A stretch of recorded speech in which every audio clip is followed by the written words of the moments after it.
let's take the discussion forward with our technical experts as well as the fundamental guests joining us on the show.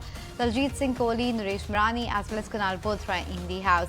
Nooresh, let me begin by asking you about the market setup. Today, of course, Bank Nifty was going to be important in the sense of the weekly options expiry, which is at play, but that index is outperforming today. So overall, what we are seeing is a lackluster move on the heavyweights. If you look at it, HDFC Bank is making a little bit of a dip. You have Reliance making a dip. On the banks, we are not seeing a follow-up price action on the positive side for the two heavyweights, ICICI and HDFC Bank.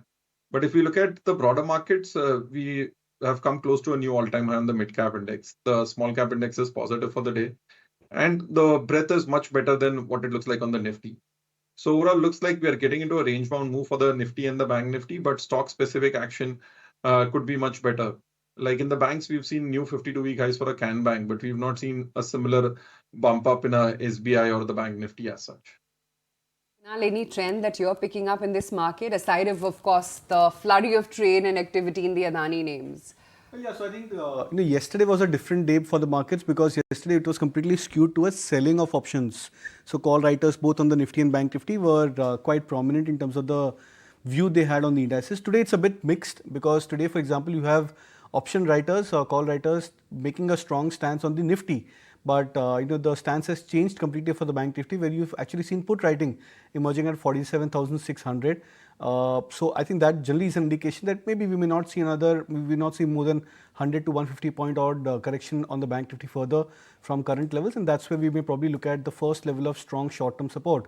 But for the Nifty, I think 21,700 still remains to be a key hurdle or a resistance, and it's possible that we may take at least another couple of days to try and break past those levels of resistances on the indices. Okay, point taken, but it's pharma that continues to gain ground. In fact, Biocon, for instance, is up over 6% as we speak. Gland Pharma, Pfizer, and even from the broader markets, names like Mankind Pharma, Marksans Pharma, they're all perking up. In fact, this is a space, Daljeet, that you track very closely. Which are the companies that one should look at when one is looking at pharma, or a specific theme that you're watching out for here? Yeah, good afternoon. Yeah, pharma, we have talked about in the last meeting also that we are very positive on this sector, and you can play it various sub-segments. So one big theme which is right now playing is that problems on the US FDA side has reduced a lot. So if we see by the number of inspections that have happened in the past few months, especially in this last 11, 12 months, we've seen that the occurrences for voluntary action indicated or no action indicated are much more than the official action, which means that the companies have done a lot more work on compliances. So that issues, we've seen companies like Lupin, Ipca, where Dr. Reddy, where their plants were under FDA issues for last 7, 8 years, they have come out of those issues. So that is helping, because once a plant gets out of that FDA issue, then you start getting approvals, all the work, the time and effort that has already gone into filing those products, that starts coming to fruition. So that benefit is coming. Second is the pricing regime is stabilized there in US. So now we are not seeing too much of cutting down of prices, especially on the tablet sides, oral solid dosages. So that is also helping all these companies. And then we've seen a few new opportunities like Revlimid and Spirivia and all of those products coming in. So I think this US side business is doing well. Domestic formulation business for most of our companies, which are almost half is exports, half is India. And that domestic business is also on the right path, growing at 8 to 10% CAGR. So I think the times are good for this. There is one very important thing to understand now is that we are very bullish for not just now, but for next 2-3 years on pharma, because I see that this is a scenario which is exactly similar to what happened between 2011 to 2015, when there was a big patent cliff. Similar thing is going to happen between 2023 to 2030, like something like $350 billion products are going to lose exclusivity. And out of that, almost 150 billion will be in biosimilars. And again, in India, many of the names that you took just now, many of our companies are involved in biosimilars. They have done a lot of work. In fact, one of the big company has the largest number of products in the pipeline. So there is a few very strong pipeline of products for next 3-4 years, where all these companies will have a lot of visibility. I think pharma is in for a good time for next few years. Clearly, pharmaceuticals and most of these names, Spark, Biocon, both are holding up very, very smartly. In fact, Biocon is clocking gains in excess of 6% as we speak right now. Nooresh, any trading opportunities within pharma, you think? So Syngene is what I like in terms of the risk reward right now. The stock has corrected from 850 odd levels all the way to 680, made a couple of bottoms around that area, still available around 720, 730 levels. So that's a risk reward buy in the pharma pack, which looks promising. Apart from that, Biocon could be a buy on dips. The stock has already moved up quite a bit, but it's a multi-month breakout. If you look at Biocon, the last high was around this 280 mark 3-4 times in the month of May to September, again back in 2022 also. So these two names look interesting, and on dips, the same Dr. Reddy's and Sun Pharma look the best. Sure, point taken. So those are some of the trading strategies. Syngene is still something which looks attractive on the chart in the pharma sector.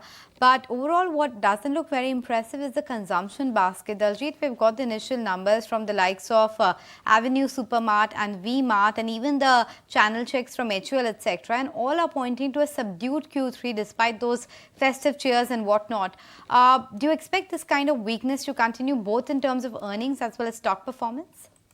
So we were expecting that this quarter numbers will not be so great because one, that almost half of their business is from rural side, and there is no recovery in the rural side, which has now started doing some improvements slowly and steadily. Tier 4, Tier 3 towns, they have started showing some signs of improvement, but that will show up in the next quarter numbers. So it was expected that quarter 3 numbers, and managements have also guided on that they will see a muted growth.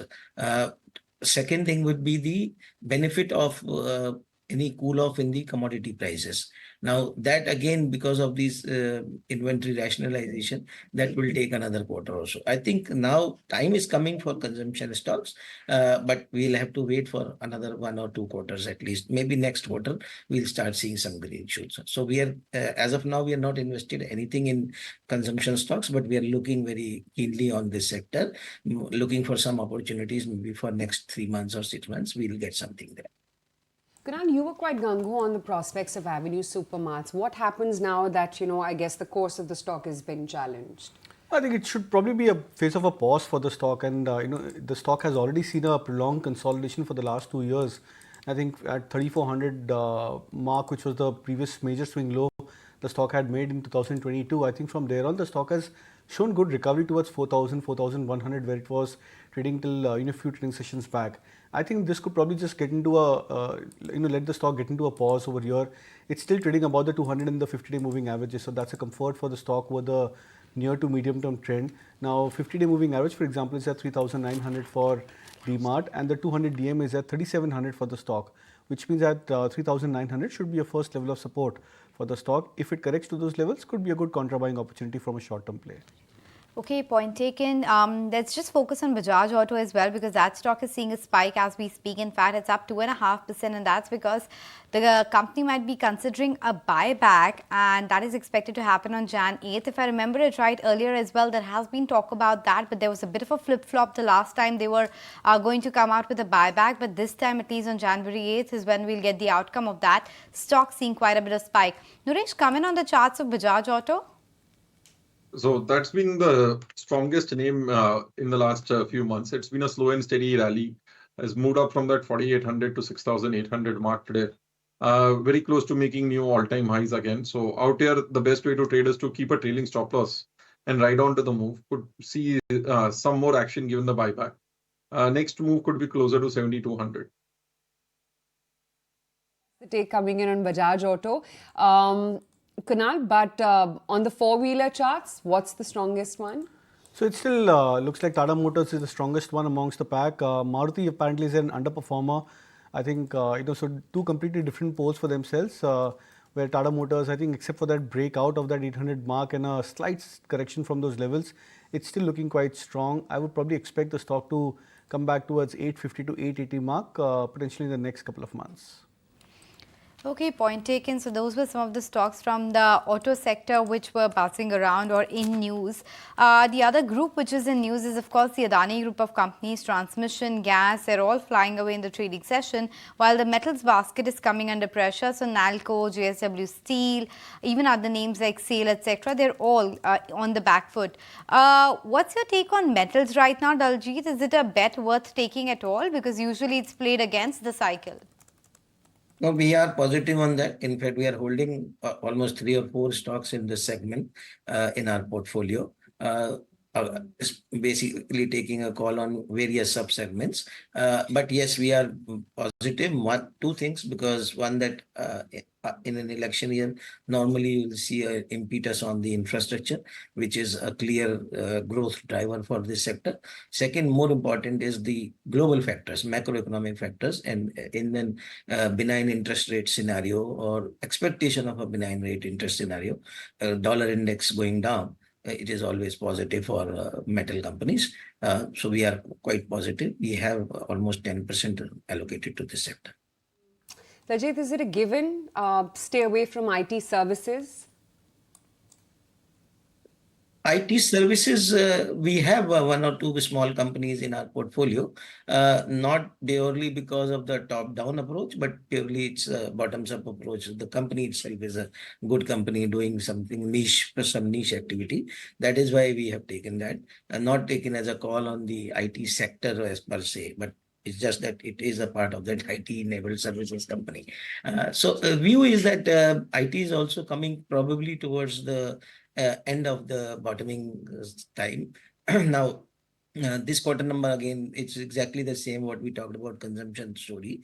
This quarter numbers will not be good. We know that third quarter is always the leanest quarter for IT. And secondly, the management commentaries have not been good. In fact, we have heard some deal cancellations, etc. So this quarter numbers will not be good, but we are expecting that probably this time the commentary will be much more smoother, much more soothing than what in the previous quarters was. Why it will be? Because one, that they have already seen the worst. And if the interest rate scenario is changing and all these issues about US hard lending and soft lending and all that going away, then I think things will start normalizing. And in the meantime, the stock valuations, especially the tier 1 companies in IT, the valuations have become quite attractive. So I think it will come, but probably 1 or 2 quarters we'll have to wait. Okay.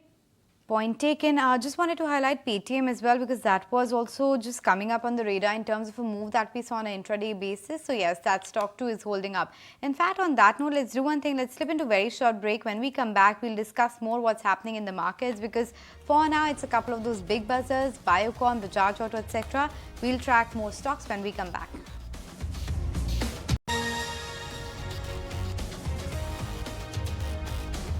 Back with closing trades, right here in 18 hours. Struggling a little bit, but no deep damage. 0.5% lower, pretty much at par for the course, and in line with what the rest of the globe as well is doing. The sectors under pressure clearly are metals and technology. They are the ones which are at the bottom of the pack, and some of the heavies like an HDFC Bank also down about 1.5%. Reliance is languishing. And that's pretty much with the case with the Bajaj Finance, UPL, not quite in terms of weightage, but it's a drag of about 1% or so. Hero MotoCorp is also down. Tata Steel as well is down as we speak right now. But lots of gainers too. Look at what's happening with the Bandhan Bank, a Canara Bank. They're both perking up very smartly. Bandhan Bank pretty much at the high point of the day, about a 6.5% dash on that stock on the futures. Can Bank is higher by about almost 4% as well. And Daljeet, that's the other point in the market right now. The bet on PSU banks and the smaller ones, ex-SBI, because they haven't quite participated in the move, which was very restricted to a few banks all through last year. So they do have scope of higher alpha this year, perhaps. Would you concur with that view? We are not changing our style to that or going down to that path, mainly because we want to stick to the high quality and better ones among them. And incidentally, we already hold the bigger names in the PSU bank. So we don't have to really go down that line. But I think it's for those people who have missed the bus in the frontliners or the larger names. So now and those have already moved a lot. So now they're looking for the next one to go. So that's why you start going down the curve and see which one has not moved or relatively which has moved lesser and look for those kind of stocks. I think it's better to be with the better quality companies. It doesn't matter if you've lost that opportunity, don't worry, you will get some opportunity in some other sector. You don't have to be in the financials only. So we have very strictly controlled ourselves on that part only, that we'll stick to the first 2-3 names only in the PSU banks. We have some NBFCs. In fact, as a BFSI as a whole is the largest in our portfolio, and we have some 2-3 NBFCs there and a couple of these PSU banks. Okay, talking about PSU banks, that's something we discussed with Sridhar Sivaram of Enam Capital as well. Listen into what he had to tell us. We remain quite bullish on PSUs, in fact, especially the banks. So we did a quick number crunching to figure out what has happened. These stocks have gone up so much. How have the earnings grown? Surprisingly, the earnings in the last 3 years have outpaced the stock returns. So actually, they've got derated. Earnings have outpaced the stock return. Yeah. Okay. So actually, they've got derated because the stocks haven't kept pace with the earnings. And if I look at the earnings outlook from here on, also, I think they will do north of say 30%. Within the PSUs in general, there are various pockets. Yeah. Okay, so some pockets like defense and all have become very expensive. There are other pockets like say the oil marketing companies. If you take, they look extremely cheap, but they are cheap for a reason. Yeah. So if you want to, fast forward and assume that some of these will change, then they are interesting bets. So there are various pockets which have different valuations. We remain bullish on the entire pack selectively. Banks surely, and others selectively where we think that earnings look good, opportunity is decent, and valuation comfort is far better than other pockets. Okay, so that's a verdict coming in on PSU banks, but one can't take away the eyes from the kind of move that we are seeing on Bajaj Auto. That one is just not stopping. In fact, the last buyback that the company had done was just last year and was around 2,500 odd crores. And look at that stock move today. Not sure what kind of excitement is really building up, but we'll get to know the outcome on Jan 8th. But I think you track the stock very closely as well, right? Kunal, what's your take on the next level that one should watch out for? Well, difficult to now spot a level because the stock seems to have even stretched beyond the overbought territories on the charts. So at 6,500, 6,700, it looked like that the stock was overbought. In fact, in the last 3 days, it went into a 200, 250 point correction from 6,800 levels to 6,500, 6,550 mark where the stock had tested. But today seems to be yet another day of a breakout. The volumes have participated late, of course, because of the late movement of the stock price, but we'll see till what extent the volumes shoot up higher for the stock price. If it manages to surpass the previous say 2-3 strong average in terms of volumes, then we can probably call it as a breakout move, and 6,500 could remain as a support for a fresh trade on the upside. Actually pull up Bajaj Holdings as well, because that company is also moving. So that's the kind of trade that we are seeing in the market right now, that even Bajaj Holdings is being traded in the anticipation of the move that we have seen on Bajaj Auto. Separately, in terms of the gainers today, it is Spark, as we pointed out earlier. NBCC is one stock which is up around 9%. Sobha 2 is holding up comfortably. And then, of course, on the losing side, some of the names like Keynes, 3M India, BHEL, JSW Steel, these are the names that are coming up on the screen. But L&T Finance Holdings has actually managed to hold up quite well for itself. There was a note that came from MK as well this morning, wherein they have, double upgraded the stock from a reduce all the way to a buy, and the target price now stands at close to 190, which is just 30 bucks away from the current market price. I have my colleague Gaurav joining us to talk to us about what exactly were the details of the note and what makes MK that positive on the stock. Gaurav, tell us. MK upgraded the L&T Finance from reduced to buy, and they have also hiked the target price to 190 rupees from the previous target price of 155 rupees. Now what they believe is that the L&T Finance has seen like some kind of choppy past.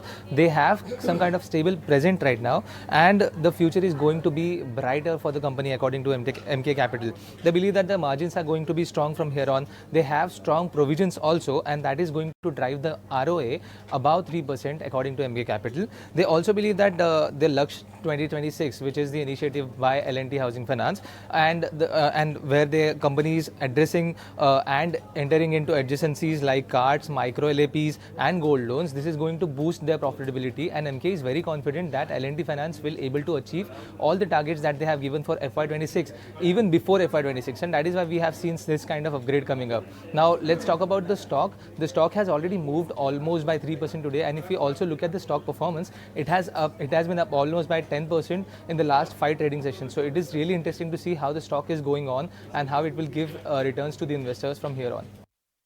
Thanks for highlighting all the details on L&T Finance. Stock clearly a gainer in trade today. Daljeet, good to have you on the show. We'll let you go on that note. We'll take a very quick break. When we come back, the last half an hour of trade this afternoon.